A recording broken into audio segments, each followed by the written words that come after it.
right, so we are just about at the top of the hour. What you will need are some brushes. Now I have said 0 to 6, but I do have a 3/4 inch brush, a little bit wider, just because it's a bigger area across the top.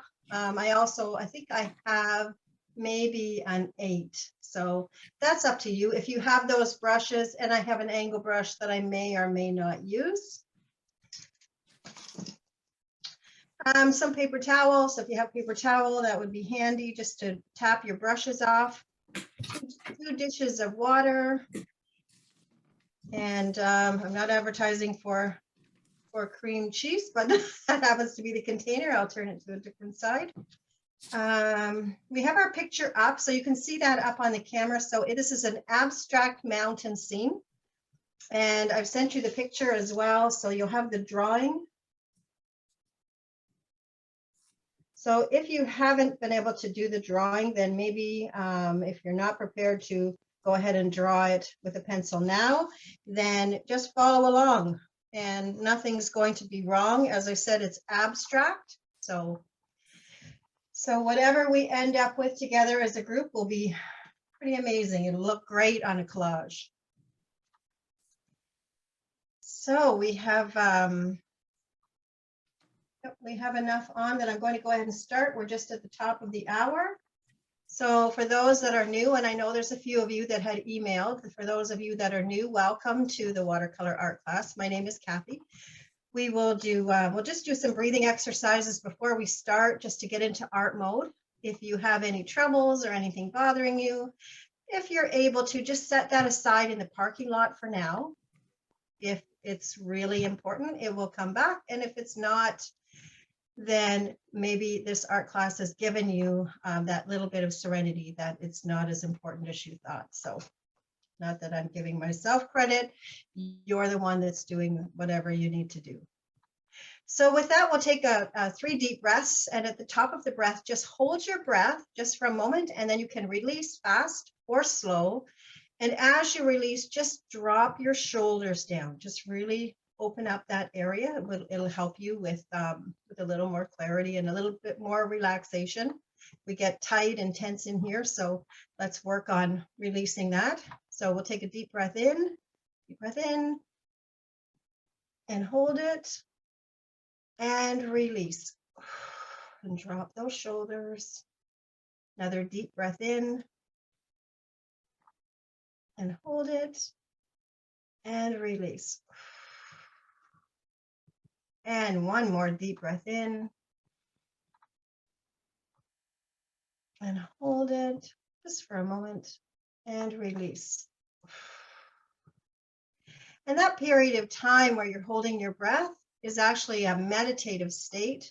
It puts you completely in the time of now. So it's very good for you mentally. So we're going to start with our art project. We've got it drawn on our piece of paper. So if I move it a little bit closer, we're going to start with the top. We have a moon or a sun drawn, an oval at the top. So you'll have that drawn at the top, and we're going to leave that white. So don't put any color in there. And when we come down to the bottom, the river, we're going to leave that white. So if you go around and you touch in on the edges, that's okay, but leave the center of it, if you can, white. So we're going to start with a blue color. We're doing wet paint on dry. So we're going to do a blend of 2 colors. So firstly, I'm going to work with cobalt blue. So if you don't have cobalt blue, phthalo blue would work, or cerulean blue would work. So just a lighter blue. So we're going to do the sky. Again, we're doing wet on dry. I'm using a 3/4 inch brush, and I'm just going around the edges. So you can see it's getting lighter in some spots, so I may need to pick up a little bit extra paint.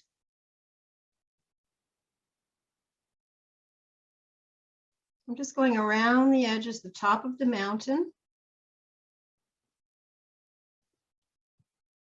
I'm going around my sun, or my, well, we'll call it a sun, just to keep it consistent. So I'm going to go around my sun.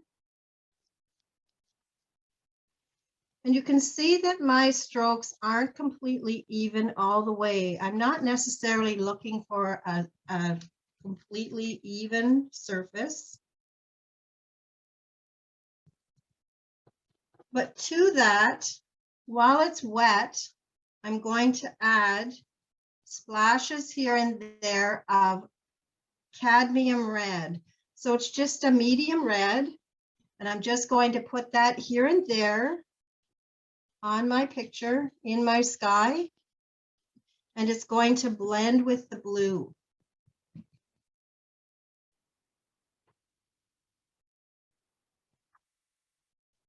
So I'm just going to blend it a little bit extra with my brush, just move it around. What blue did you use, Cathy? I used cobalt blue. If you have cerulean blue instead of cobalt, anything except ultramarine. We're saving ultramarine. Okay. Yeah. So, and then I'm just, as I said, I'm just adding a little bit of red, and that's a cadmium red. And I just dampened my brush. And then I'm using that damp brush just to move those colors around a little bit, just to blend them a little bit, just to give a soft, soft sky.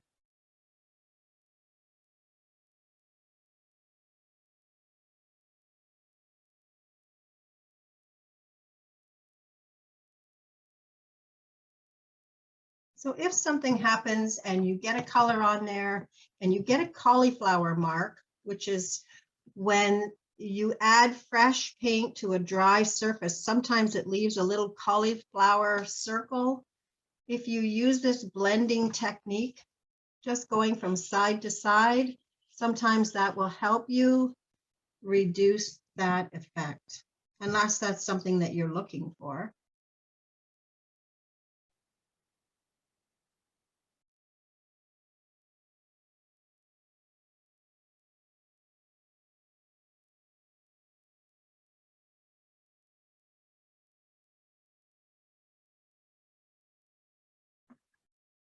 So again, you can use cerulean blue, you can use cobalt blue, a sky blue, something light.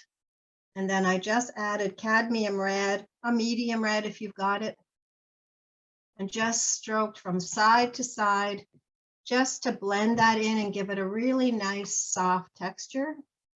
So you can just use a damp brush just to move that around.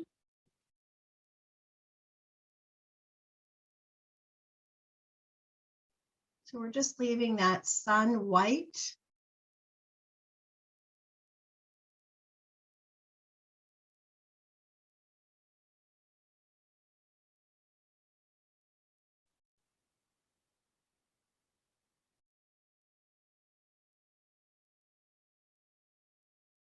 And because we'll move from section to section, I'm not going to do the next color, the next section. I want this sky to dry. So I'm going to avoid it completely. And I want the same colors down below. This is water. So I'm doing the same colors down below. I'm using the same blue. I'm doing the water, the same color blue. And I'm going around the sun, leaving it white. It's still wet on dry. So this is wet paint on dry paper. And you can see, as I had said before, I'm not too concerned about it being completely consistent in color. But I am also going to add a little bit of that red that I added in up above. I'm going to put it in below because it's a reflection in the water.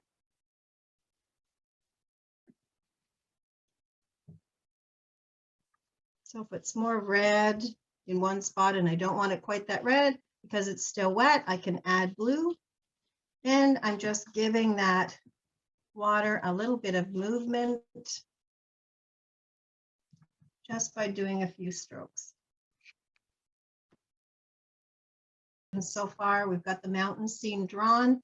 It is an abstract mountain, so we don't need it to be entirely perfect, but we have done the sky and left the sun white, and we've done the water and left the reflection of the sun in the water also white. And so we're just going from side to side and just putting on blue. So this is a cobalt blue I'm using with a little bit of red. I'm using a cadmium red. Whatever color you've used in the sky, use the same in the water. I did put red in there. It changes it to a bit of a purple hue. So that red and blue together will make it purple. So on your sky, rather than make it purple before you go on, if you go onto your canvas and you put the blue on and then add the red on top of it, and it will blend right on the canvas. So then you get a variety of different colors. So you get a little bit of blue and a little bit of red. Okay, so our skies, well, let's just stay away from our sky just in case it's not quite dry yet. And we'll move on to the next square, and we'll put in ochre. So I have yellow ochre, and I'm leaving this gap, and I'm going to the next section, and I'm going to put in ochre all the way across. So I have some lines. I'm just going to follow the lines that are drawn.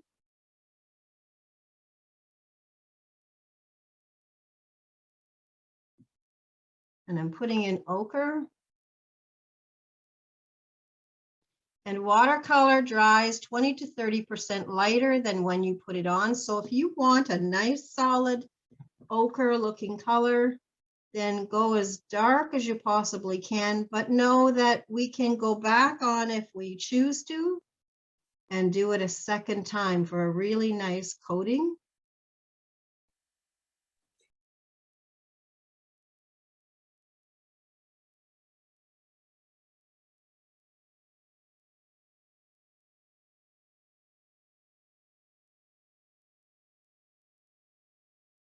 We have lots of different spaces here, lots of different places.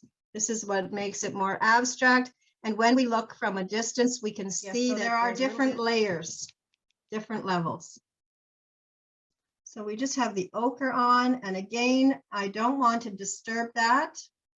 So I'm going to move down to the river bank using burnt umber. And if you don't have a color called burnt umber, it's just brown. So we're going to do along the riverbank in this brown or burnt umber. And again, this is wet paint on dry. So I'm right along the edge of the river.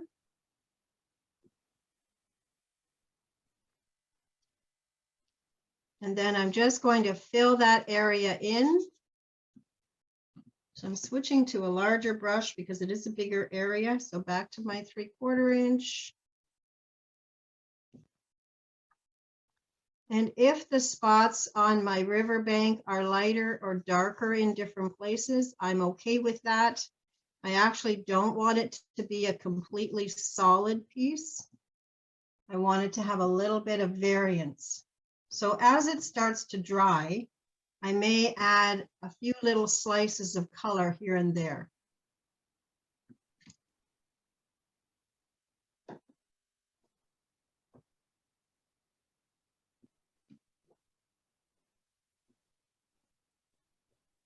Your brown almost looks like a burnt sienna. It's different than my burnt sienna is more red. If I put on burnt sienna, I'll put burnt sienna on the other side and you'll see it's more red. That's burnt sienna in my palette. So it's the burnt umber that I want. See, there's you can see the difference. So it's not the sienna that I want, it's the burnt umber. I'm just going to cover over that sienna. There we go. And as I said, as it dries, I'm going to start to add little pieces, little strokes in there. So there's just a few strokes of the brush, just to give that a little bit of a rough look.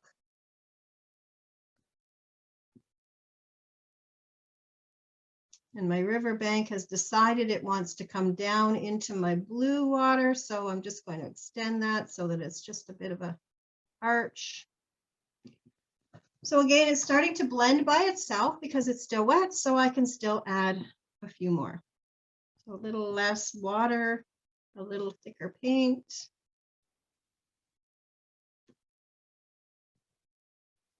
And the same on the other side. I'm just going to add a few flecks just to give it more of a look of a river bank. Now I still want to leave that ochre. I don't want to go near the ochre. I can go above it though. So I'm going to go above it. And hopefully it won't run. But I'm going to use ultramarine blue.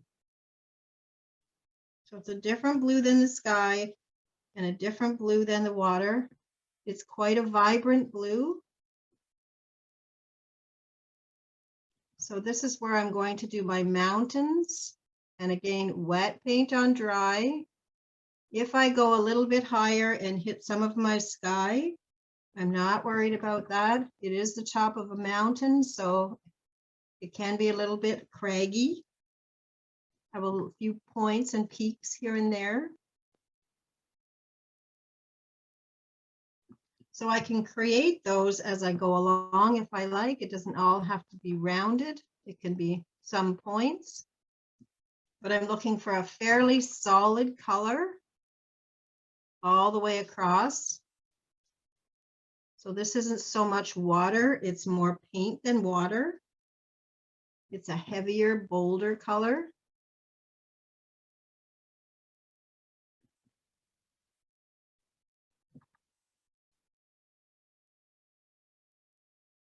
And I'm coming right to the top of the ochre. So when I come to the top of that ochre, I'm trying not to have them blend. I want it to sit right on top or right at the edge.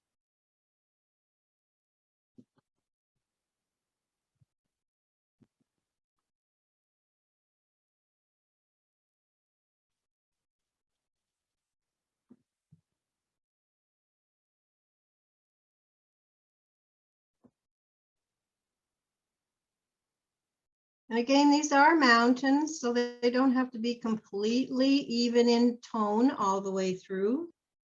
If they're a little bit lighter or a little bit darker here or there, that's okay.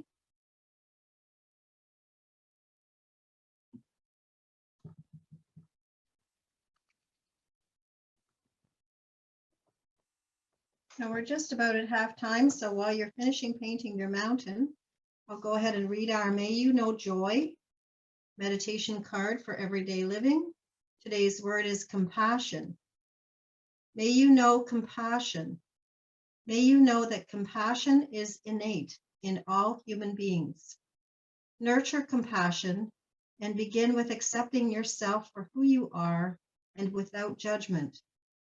Be genuine in your motives and take time to listen and understand and care for yourself. From this grounded place, take your compassion into the world. Compassion runs deep and has incredible healing powers. Wow, that's beautiful. It reminds me of a teapot. So what I've always learned about a teapot, so if you live your life like you're a teapot, you fill your teapot up, and whatever you have extra for the overflow, that's what you share with the world.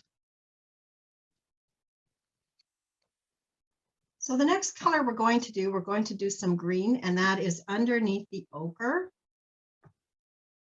For my purpose, I'm using something called sap green. If you have hooker's green or deep green, whatever color you have in green is fine. And so we're just going to put a layer of grasses right up to the ochre. There is still another gap a couple of gaps. Well, there's a one little section below the green on the one side and the other side, but then there's a white section we're going to leave just above the shore. So we're just popping that fresh green in there.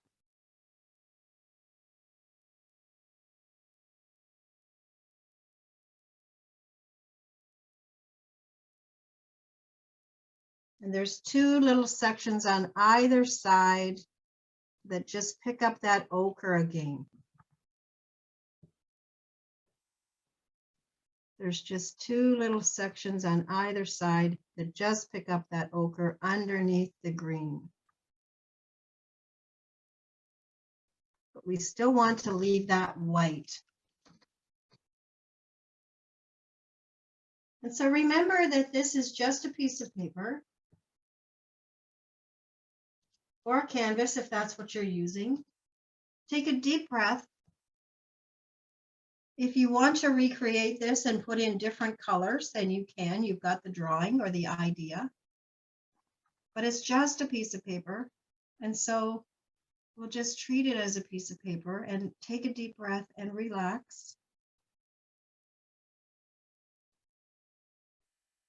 Now at the top of our shore, with a small brush, so I'm using my number 3 pointed brush and burnt umber, I'm going to start to create some trees. So I'm not doing a whole lot of trees because I want some of them to be green.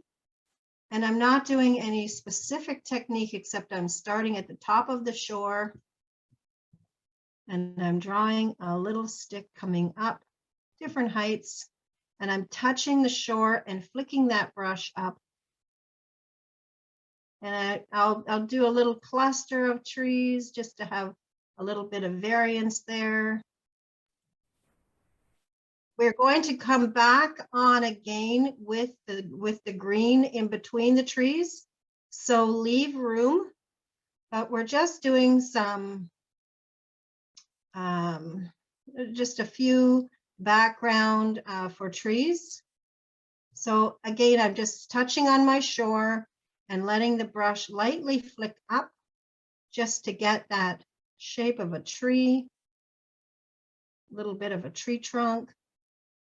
And I'm going to leave some white on purpose. So I'm not doing all the way across to the outside edges. I'm just doing in the center. So visually, that's where your eye will be drawn into the center, where the river meets where the bottom of the mountain.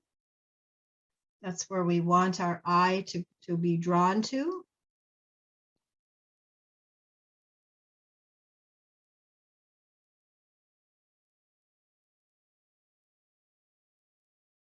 So we've just got some sticks on there. They're just tree trunks, leaving white space. We don't want it completely filled in. And they're really not the total focus of the picture. They just give us a direction. And again, I'll just remind, take a deep breath, drop your shoulders, open up. And I'm going to get sap green on my brush, but I'm going to really tap my brush so that I get most of the paint on the tip. I don't want a big clumpy bunch of green. And so then I'm going to go in and around wherever I've done those, the brown, I'm going to add some green. So I've got a little bit of greenery in amongst the trunks of the trees. And then I can still see some of the trunks. So it's not completely covered over.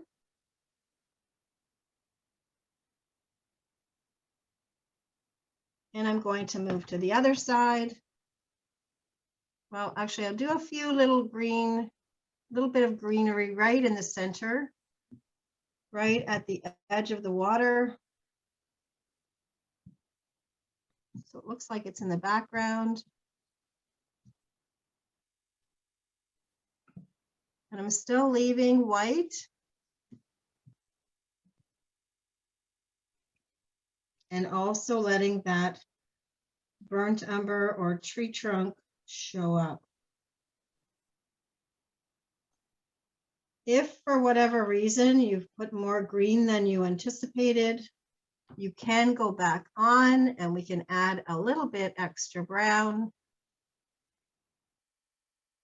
The watercolor can be very forgiving. There's not much that you can't fix.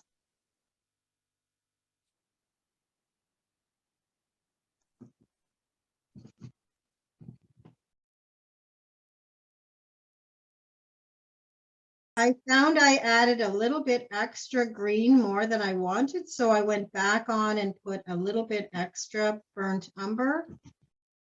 Green still shows up, but now it almost looks like I've got two tones of burnt umber, one a little bit lighter, one a little bit darker, because the first one was already dried.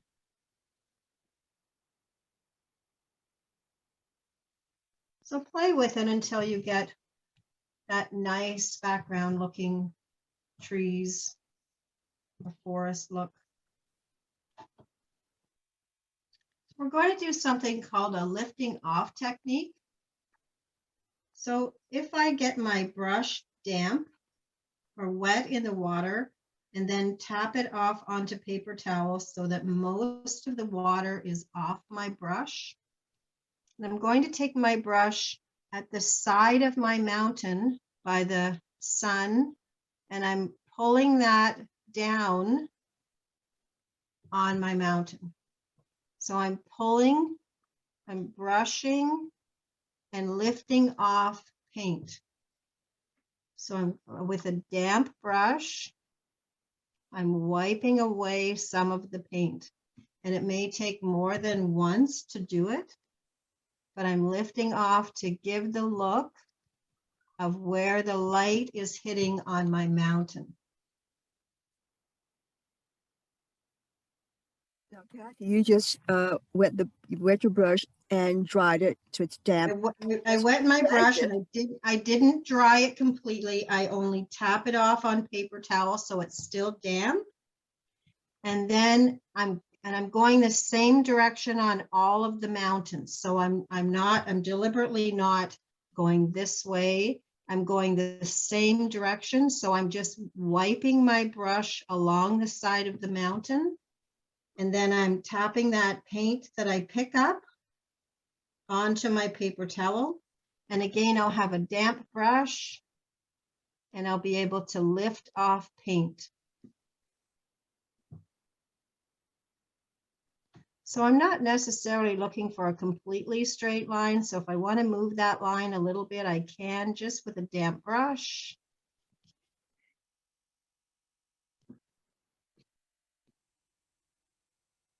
So it takes a little bit of practice lifting off paint, but it's very valuable to give you that look and change the dimension. It's especially handy in rock. So you can see that gives that look, a little bit of scarring on the mountain. If I want to give just a thin line, I can do that further on.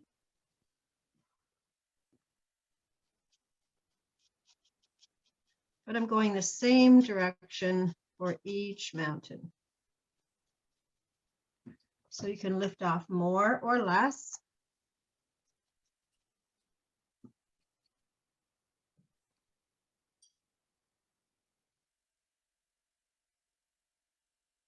And if you feel you've taken off too much color, then you can go back on. So if I want to go back on and add on color, if I think I've taken off too much color on this mountain with my ultramarine blue, I can add back some of that color. So this is where watercolor, I find, is very forgiving. It's very universal that you can move things around, play with different angles.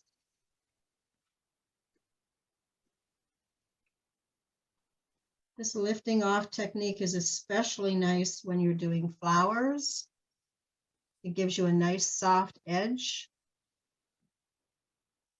Now with the same brush, I'm going to go from side to side, and it's just a damp brush. So I've got it, I put it in the water, I've tapped it off on paper towel, And now I'm going to go from side to side across my moon.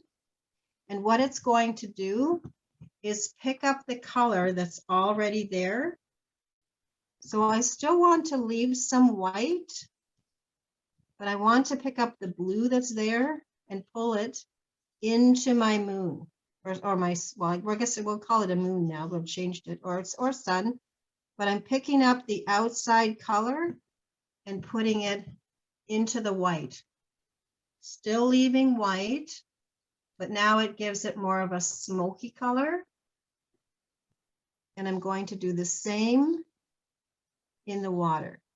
So I'm leaving white, but I'm going from side to side, just moving that color that's already there in to the white.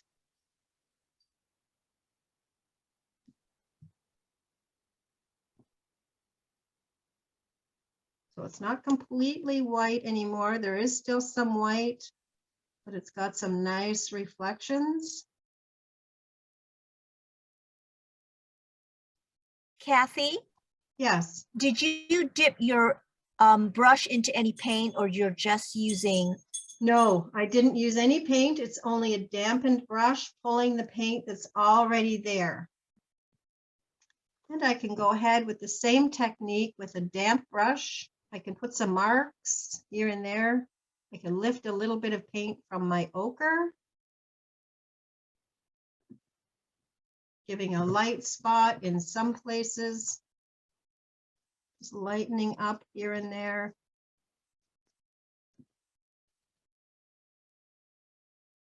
So just by taking off a little bit of paint, just a little bit, just with a damp brush, take the paint off, tap it on your paper towel, come back again with the damp brush.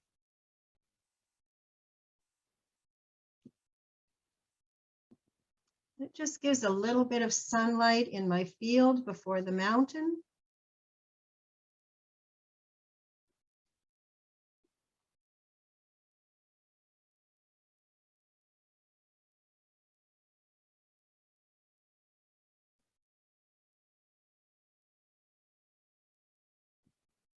I'm going to do the same in the green. I'm just going to lift off a little bit of paint just at the edge.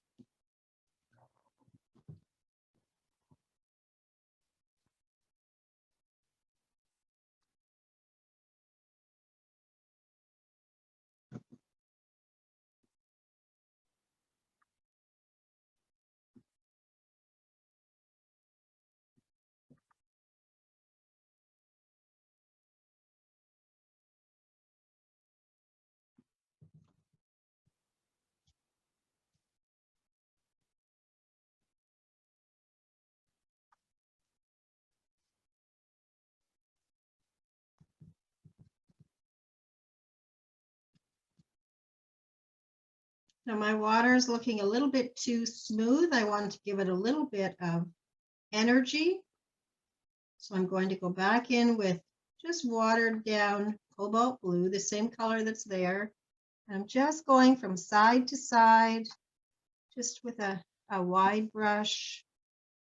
I'm just going from side to side and just leaving some dark spots just to give that water a little bit of movement, a little bit of energy. And I've got another spot along my bank that I just want to give a little bit more texture to my bank. I know I've given a little bit of texture, but I just want a little bit extra. So I'm coming back on with the existing burnt umber, and I'm not doing any specific strokes, but just here and there. I'm just adding a little bit fresh color, just that it looks more like a bank.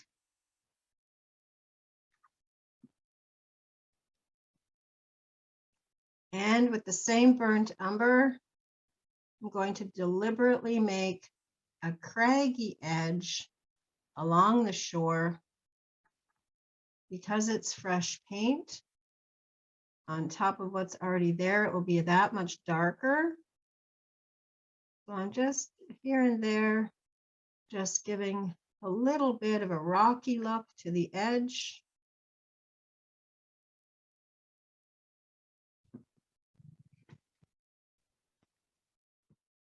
And you can, if you like, if you have it handy, with a credit card, just the pointed edge of a credit card. If I put on just a few spots of burnt umber, a little bit darker, I can come on with my credit card and I can just give a few little grassy, just by pulling up with the credit card, just a few little grassy marks. Not to overdo it, but just a few, just here and there. So I'll just pull up and just gives those nice little marks, look of grass growing at the edge.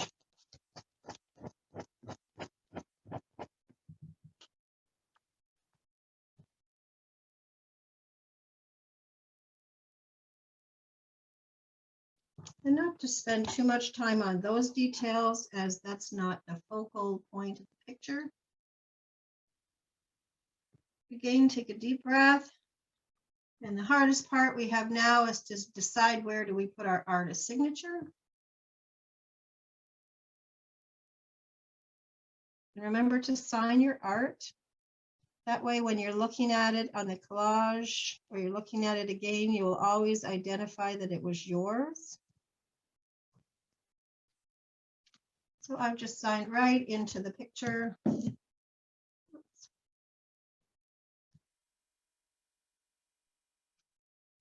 And if you've drawn your sun or your moon shape on there and you've done it in pencil, when your watercolor is dry, you'll be able to erase that pencil line as long as the watercolor is dry. So you'll be able to erase that and you'll be left with a nice glowing shape without the circle. If I do the same on the circle or oval above, it comes right off because that's dry. And so it's a nice, soft-sided moon on both sides. So, and there you go. That's what we can do with that drawing and those colors. As I said, this is abstract. So if you decide you want to do this picture in different colors, you could do it in pinks and blues or more mauvey and whatever color you like. You can add whatever dimensions you like with it. Well, I hope you enjoyed that. Happy New Year if I don't see you, but if I do, good. And if not, thank you for coming and we'll see you soon.